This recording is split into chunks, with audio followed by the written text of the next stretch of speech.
Welcome back, everybody, to the 2017 block of the month. We're now working on Lesson 10.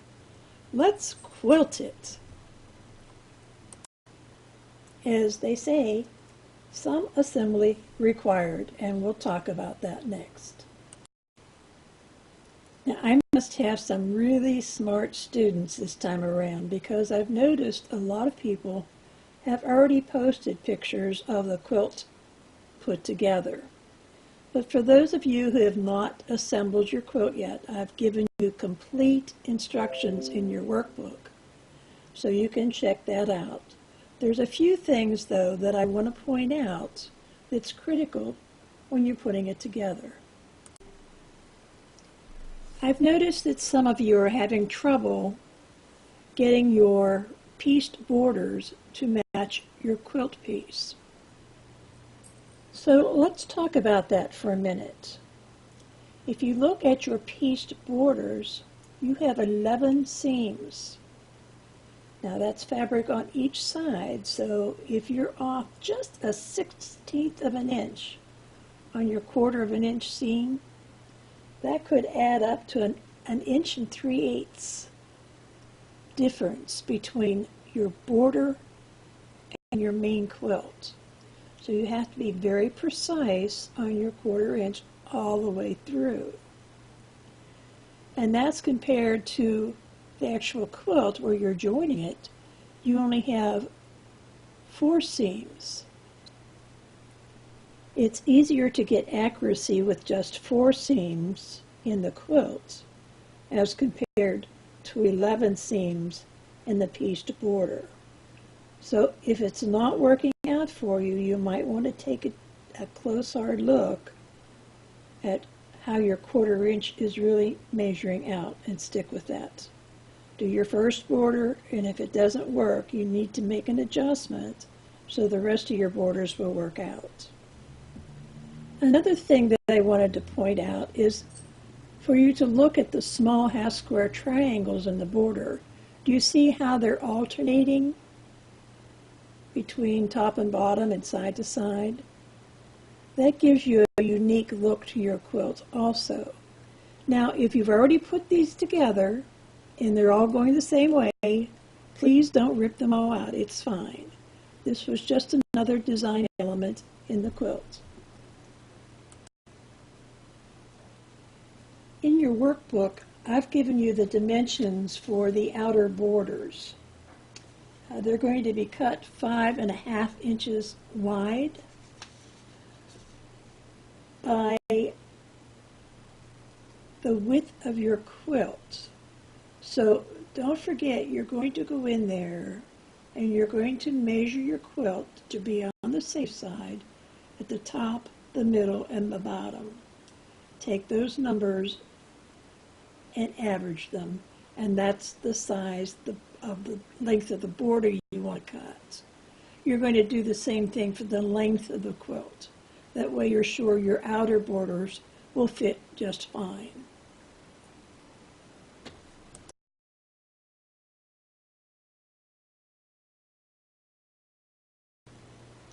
This is stitch in a ditch by number. 1 to 2, 2 to 3, 3 to 4, 4 to 5,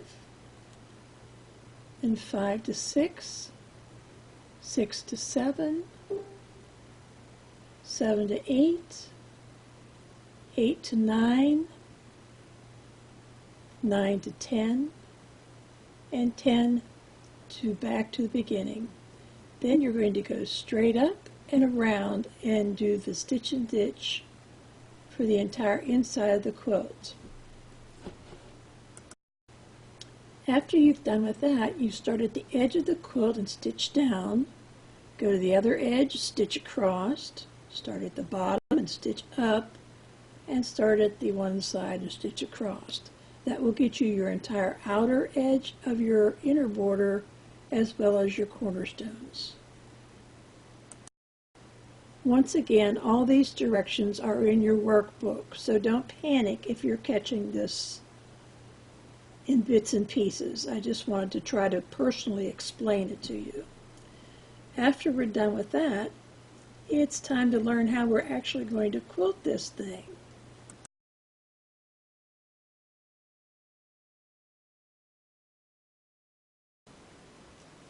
So this is going to be our road map for the quilting. And again, this is in your workbook. At first glance, it looks pretty daunting. But if you look at it a little bit closer, let's check these things out. Now this is just a close-up of one of the quilt blocks and the setting triangles that surround it. Do you see how it's some straight lines, some round pebbles, and some plumes? Now, let's check out the entire quilt roadmap. Do you see how every one of the setting triangles are exactly the same? And that includes the two in the middle you may not have noticed. So that's no sweat. Now let's look at those setting triangles on the edges. Same thing as our setting triangles around the blocks with the straight lines and the circles, except now we're going to do cross-hatching in the center. Is it starting to look a little bit easier to you now? We're going to go ahead and do this part of the stitching. We're going to do the setting blocks around each of your monthly blocks, and then we're going to do the outer blocks with the cross-hatching in it. Next month we'll do the rest of the quilting and we'll be done.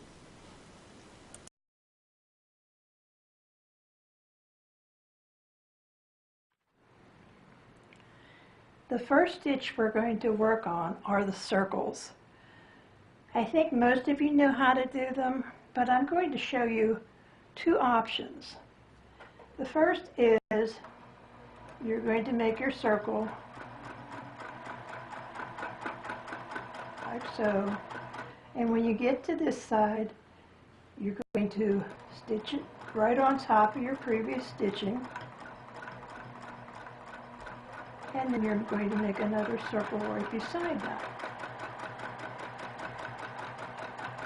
When you get to that point, you're going to stitch over top of your previous stitching again and continue on. Now sometimes this is hard because you have to be so precise about stitching over your previous line of stitching. Now if you're doing a thread that matches your background, it generally is not that noticeable. But if you're using a contrasting thread like I'm doing here, then it really makes a difference when you stitch over your previous line of stitching if you don't stay right on those stitches. Also, if you end up making what I call eggs, and you can't figure out how to make them more round, let me give you a tip. Let's go over here. This time reach out further.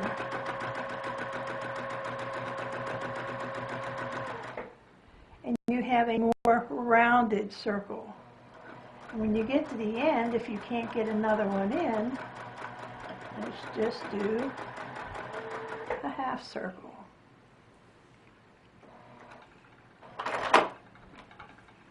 So that's your first row of circles. Now let me show you another way to do it where you don't have to do all that backtracking. Okay, what we're going to do is, like cursive writing, we're going to make a series of eyes. So we're going to go like this and make an eye. It's also an upside down skull. And you want to try to keep them evenly spaced. And work yourself across the row. When you get to the last one, swing on around and make a full circle. Now the trick with this stitch is you want to keep your eye on each of the points as you come around. clear this up just a little bit. Okay, so we're going to do an inverted stitch. Same as we did before, but going the opposite direction. And you're going to touch that going over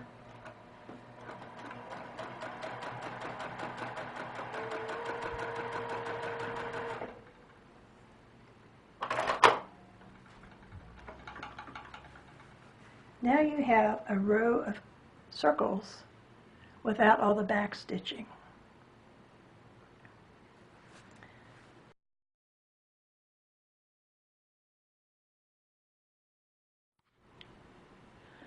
Now this stitch we're going to use on all the setting triangles. And of course the setting triangle is going to be a little bit bigger than this, but it's the same concept. We're going to start out by fitting a big plume right in the center. Now we want to put in 2 more on this side. So I'm going to aim by going back up this stitch, come around, and aim to the halfway spot. Back up that stitch again, aim, and back down around again. So let's try that again. Let's go back up the middle. Swing around, look for the halfway spot, and come down. Back up, halfway spot, and come down. Let's do that again.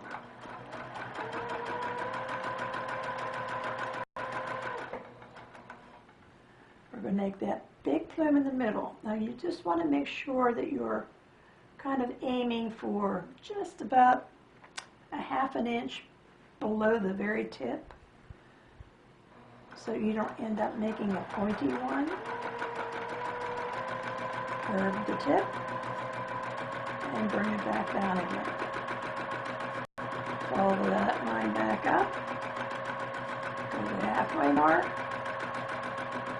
follow back up to the halfway mark, follow back up,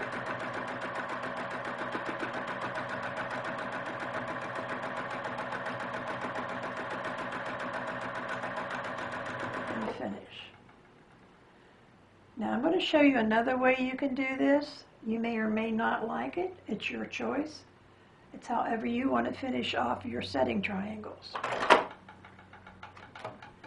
Turn this around so it's going in the same direction. We're going to start in the center like we just did. And I'm going to aim for that 1 inch away mark again.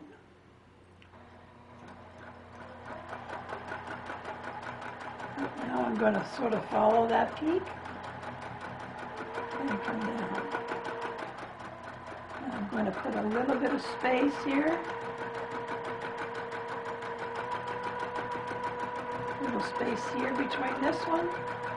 Just follow that triangle line and in. Okay, a little space between the middle one. Follow the triangle line and down to the center. Space between these two, follow the triangle line, and down to the center.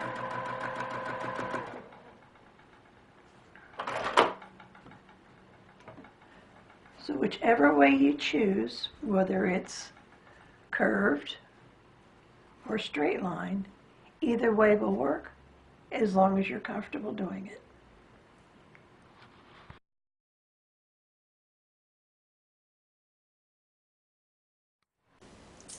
Before we start stitching the setting triangles, it's a good idea to make a chalk line from the very tip of your setting block down about 1.5 inches. That will give you a great pivoting place when you begin your stitching.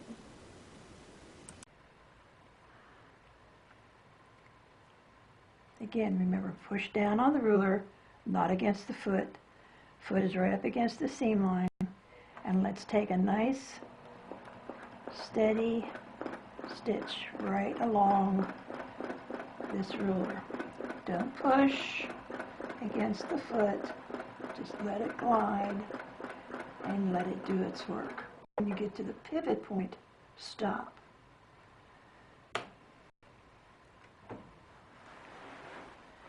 Now I'm turning my quilt so that you can see what I'm doing. You don't necessarily need to.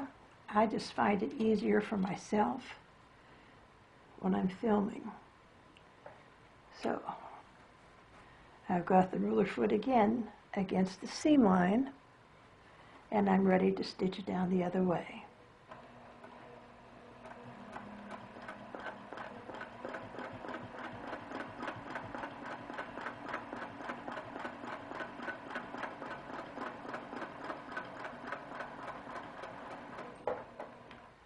Okay, now we want to make another row of stitching, but we also want to finish our stitch in the ditch. Remember, we didn't go around the blocks themselves. We stitched in the ditch around all the setting triangles. So let's go ahead and do the stitch in the ditch now, since we're here, by placing the ruler against your foot. And let's just carefully go up that ditch, just like that.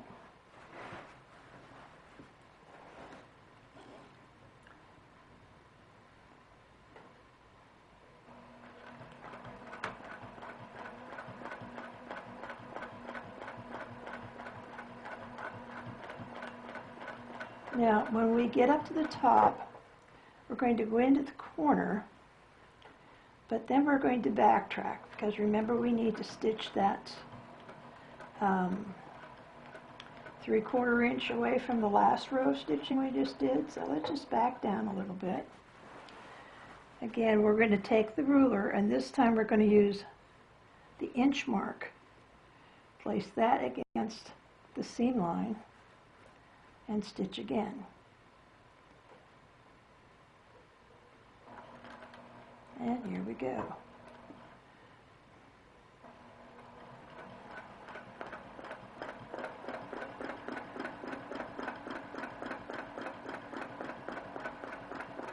Stop at the pivot point. Lift your foot. Turn if you so desire. Again, we've got the inch mark on the seam line, just like we had when we did the 1/4 inch away. Lower your foot and finish up. If you find yourself veering off the seam line, adjust your ruler.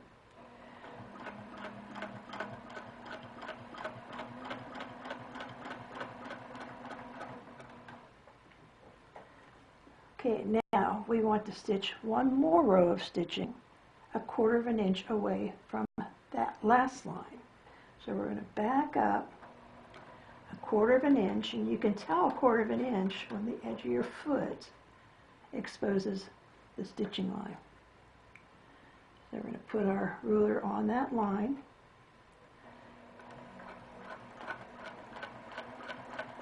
And we're going to stitch up.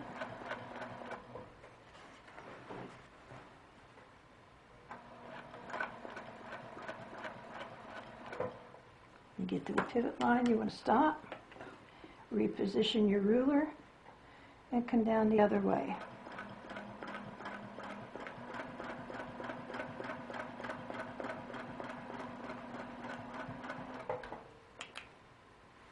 And there you have all your ruler work done on that particular segment.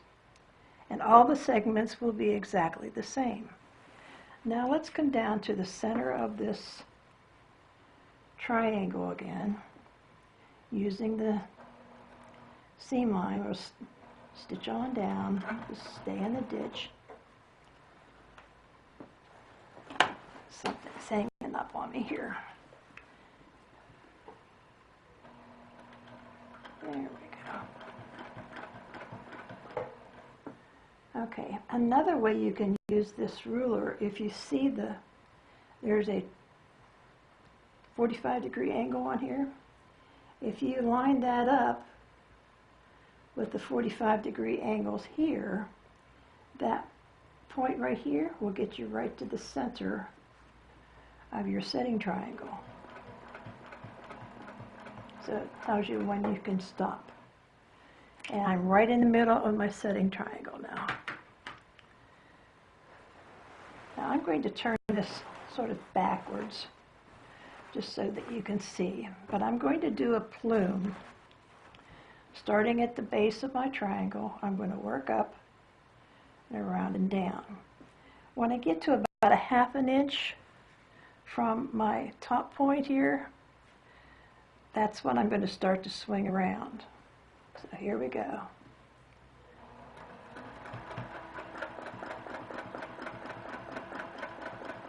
Swing around and back down.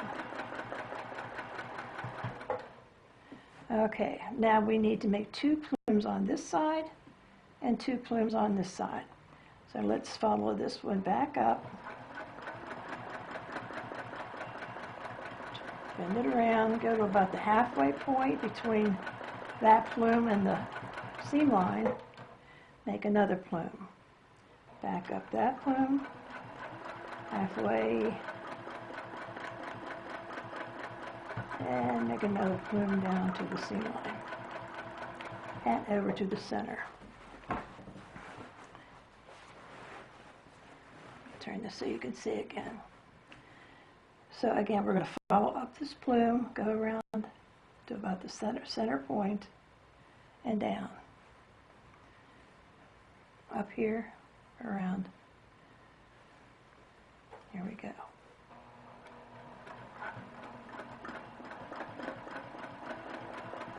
Center point, and back down. Back up that same plume. Swing it around, bring it down to the seam line, and it's done. So now our plume is done. Now we need to start on the circles. So once again, let's just backtrack over to an end. And when I do circles, I like to stitch them from left to right. It's sort of like when I make feathers, I have to stitch them from the bottom up. It's kind of a fetish for me. So I'm going to go ahead and stitch over to the left-hand side.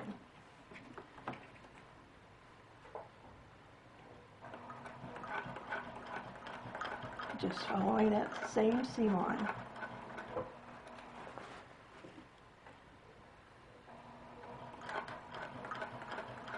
When we get halfway between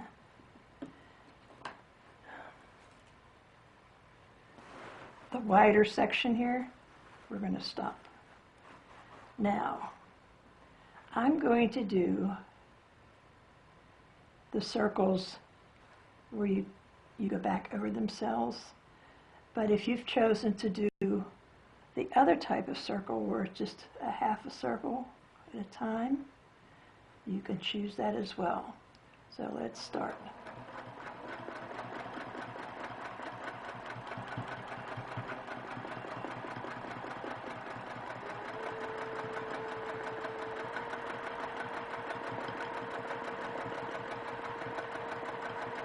And you can see when you're using matching thread,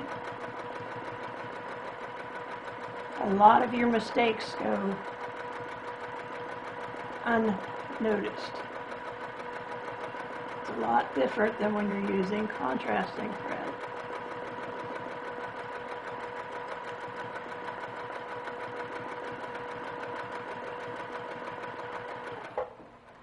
Now I want this next circle to go right on the point. So I'm going to work that out so it will.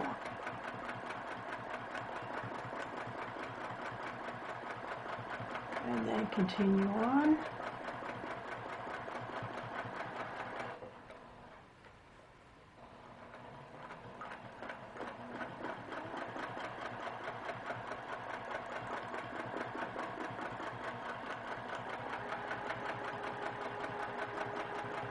And you can see I don't stitch real fast. I take my time. There's no rush. This is the fun part of the quilt, is doing the stitching, the quilting. So just take your time and enjoy yourself. Now if you get down to the end and you can't quite get a full circle in there, let's just do a half circle. Just like that.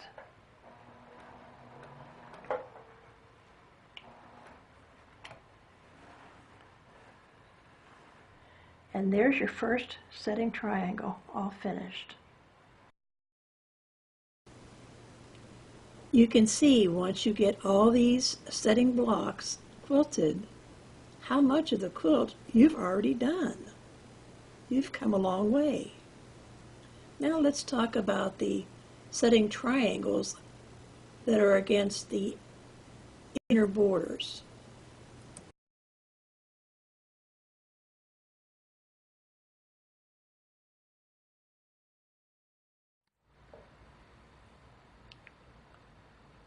We're working on one of the large setting triangles along the pieced border, and we're going to do that exactly the same way. In fact, I'm not even going to film it, but you can see I have this wide open stance here.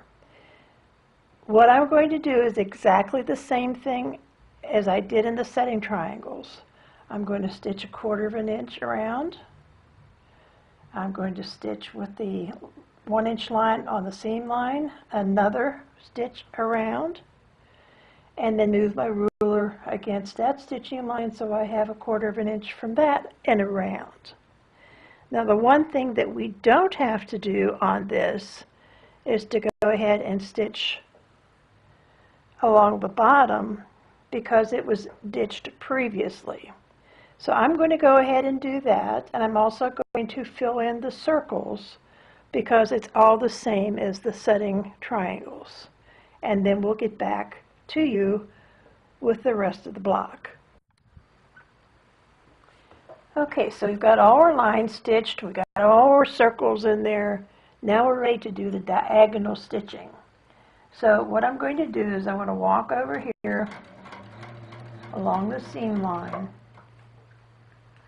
and I'm going to grab my ruler, and I'm going to place the ruler so that the 1-inch line right here is on the last line that we stitched. So I need to move over a little bit more.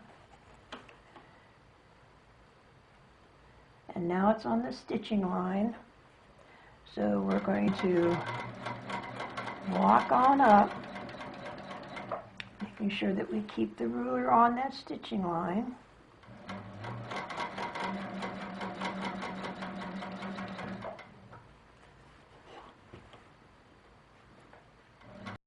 And go all the way up till we touch the other stitching line.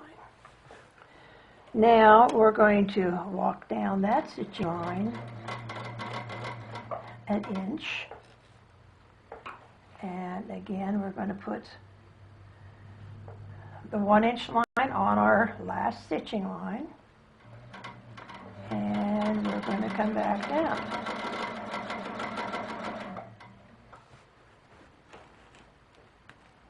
And we're going to continue on like that until we get this whole area filled in.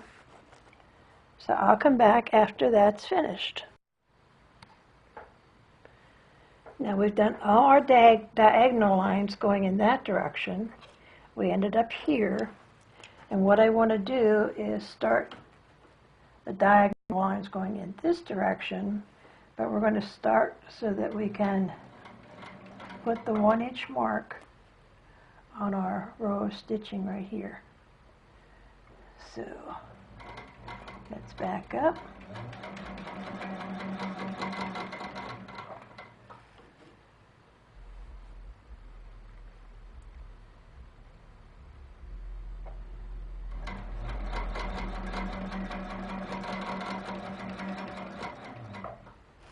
And we're going to continue until we get to the other end. We're going to continue on in this manner Stitching row after row, keeping the line on the ruler against your previous line of stitching. Stitch across.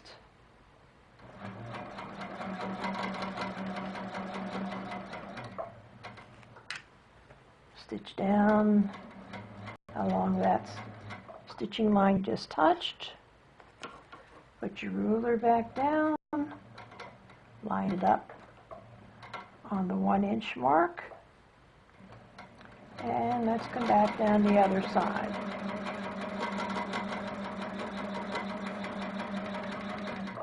Now we're going to continue on in this manner until we fill up this diagonal square, and I'll be back to you then. So now we have the entire grid filled in, and you can elect to stop at this point.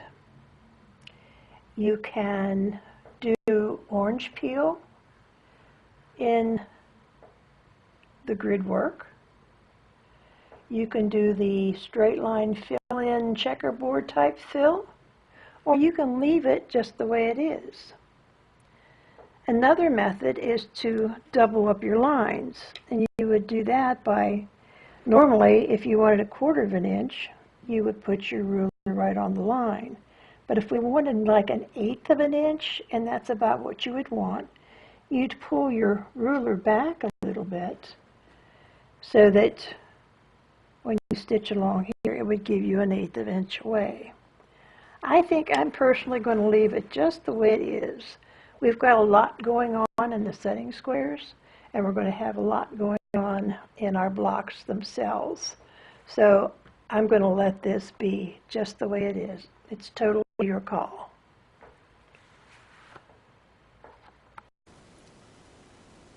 It's plain to see that once you reach this point, you have a lot of your quilt already completed. We'll catch up with you next time to complete the rest of your quilting. Until then,